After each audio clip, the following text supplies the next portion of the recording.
duhure twigine ino ntsinzi umwaka wa 51 twibuka ukwikukira kw'igihugu cacu catwibarutse dukunda twese tukomera amashi.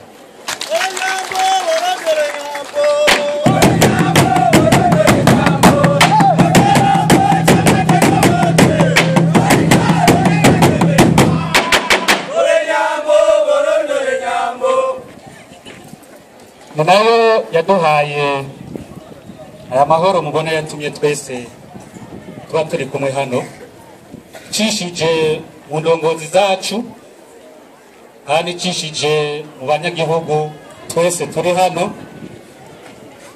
Ivyo tukaba tubishimira kandi twese twishimira kuko twarerekanye yuko amahoro ahari nk'uko abarongozi babitubwiye byose bishoboka.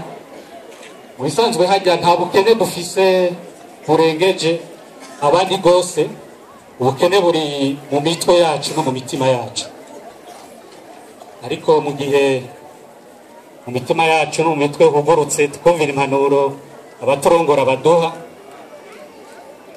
byose turashobora kubishikako.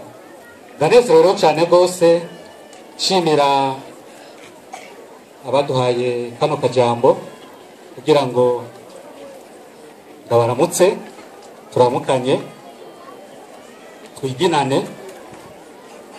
Hari haciye igihe kitari gito nashyitse hano, ariko ndabona ibintu bigenda bitera imbere,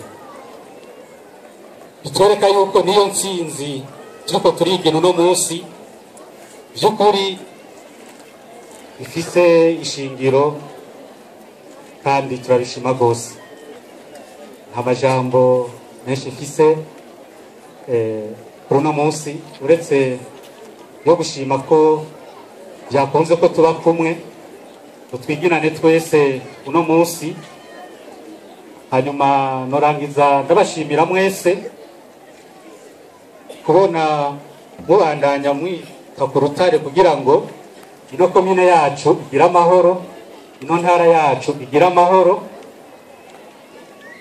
Ivyo aya mahoro dufise arerekana neza yuko intara ya Bujumbura rirare na cane cane no komine yacu ya Gisare mu bihe biri imbere natwe tuzoba duharugwa mu ntara n'amakomine ya mbere mu Burundi kubera uwo mutima dufise, uwo mutima mufise. Rero ndabashimiye, ndabasaba kurushiriza mwumvira ababayobora, namwe aho muri hose nobasaba mubanaye mubashigikira, mushigikirana. Hanyuma Imana niyabikunda tuzongera tubandanye twiginana. Nkumbure Shanteri ivyo yavuze uno munsi hari igihe azovuga n'ibindi birusha bizoba byararanguwe, kandi byose birashoboka ahari ugushaka n'urukundo n'amahoro. Murakoze. Mukomera amashi, mukomera amashi.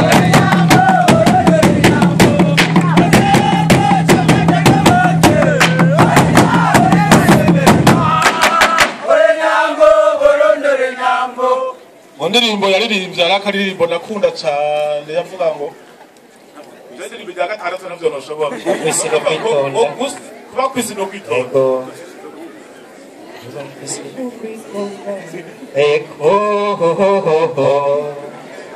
kwisi no kwitonda bagenzi,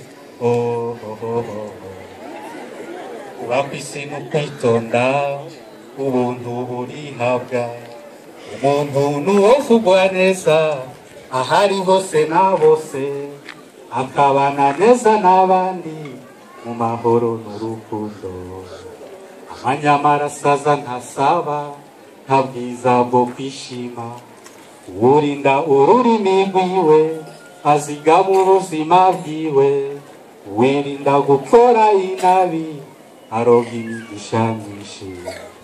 Mu moko yose twumva vugwa abantu bose si babi, kose kwisi hari habeza ababi bose bariho, yacuvuga abandi nabi kwisi hamwera n'abantu. yacu icy'abantu nkawe reka twese tubeho murakoze akaririmbo tukomera amashyi akaririmbo keza